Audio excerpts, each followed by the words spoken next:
bansos untuk pelaku judi online gimana Pak? Nggak ada.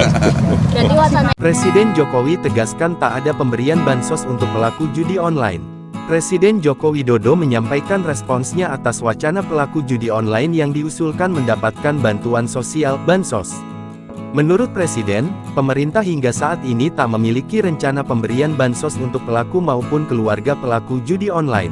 Pak izin pertanyaan lain Pak terkait bansos untuk pelaku judi online gimana Pak? Nggak ada. Berarti wacana itu sebenarnya belum terrealisasi, belum diada. Nggak ada. Terima kasih Bapak. Pak terkait pilkada. Enggak ada rencana itu. Enggak ada, ujar Presiden dalam keterangan pers usai meninjau bantuan pompa air di Kabupaten Karanganyar, Jawa Tengah sebagaimana dilansir tayangan YouTube Sekretariat Presiden, Rabu, tanggal 19 Juni tahun 2024.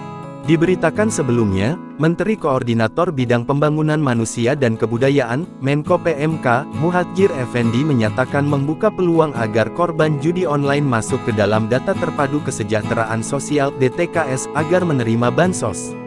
Hal ini disampaikan Muhadjir menanggapi judi online semakin marak di masyarakat.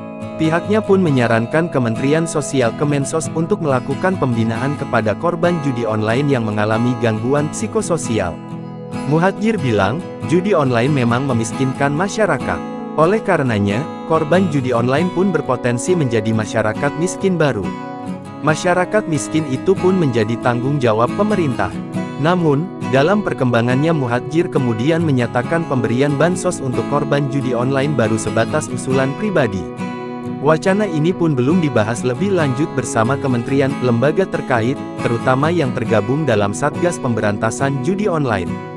Belakangan Muhadjir meluruskan pernyataannya. Menurut dia, mereka yang menjadi sasaran penerima bansos korban judi online bukan pelaku, melainkan pihak keluarga.